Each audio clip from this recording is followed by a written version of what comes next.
হেই, উঠো উঠো। কি হলো? কি গো, আজ আবার কোন দিকে সূর্য উঠলো? এখনো উঠেনি, ভোর আছি। ছোটন। হ্যাঁ আব্বা। বাপ, তোকে কোনো ভালো জিনে টিনে ধরলো নাকি? না না আব্বা, কি যে বলো। এসো একসঙ্গে সেহেরি করে নি। আমাদের ছেলের মাথাটা খারাপ হয়ে গেছে নাকি? ও তো জীবনে রোজা করে না, আবার ভোরবেলায় উঠি খেতে বস পড়েছে। আসসালামু আলাইকুম। ওয়ালাইকুম আসসালাম। চ ফলো করে দেখি ও কতক্ষণ খালি পেটে সুবির সাথে থাকে। আসসালামু আলাইকুম। ওয়ালাইকুম আসসালাম। কাউকে খুঁজছিস নাকি? না, খেজুর কিনতে এসেছিলাম, কিন্তু দোকানটা বন্ধ। এই নে, আমি বেশি করে নিয়েছি। না, এবার আরবিটা শিখতেই হবে। আচ্ছা, এই ব্যাপার। সবাই দেখতে পাবে বলি মাঠে এসে খাওয়া। আজ তোর পর্দা ফাঁস করবো।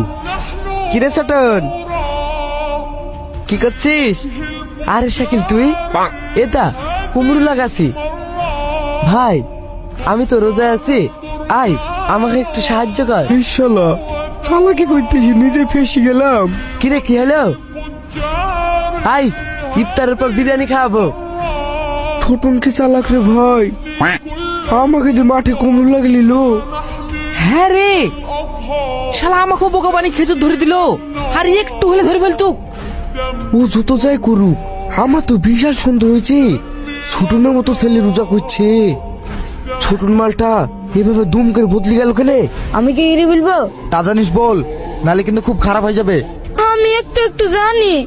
এই বাজারে চায়ের দোকান, মিষ্টির দোকান, ভাতের দোকান সব বন্ধ যে।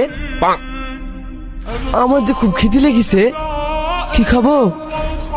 এই, তুই রোজা করছিস না? কি রোজা?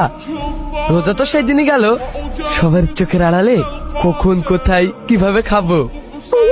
রোজাই থাকবা না, পাড়ার লোকের সামনে রোজাদার সাজবা।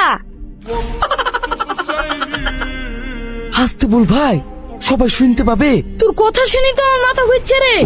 তুই থাক ভাই, আমি বাড়ি যাই।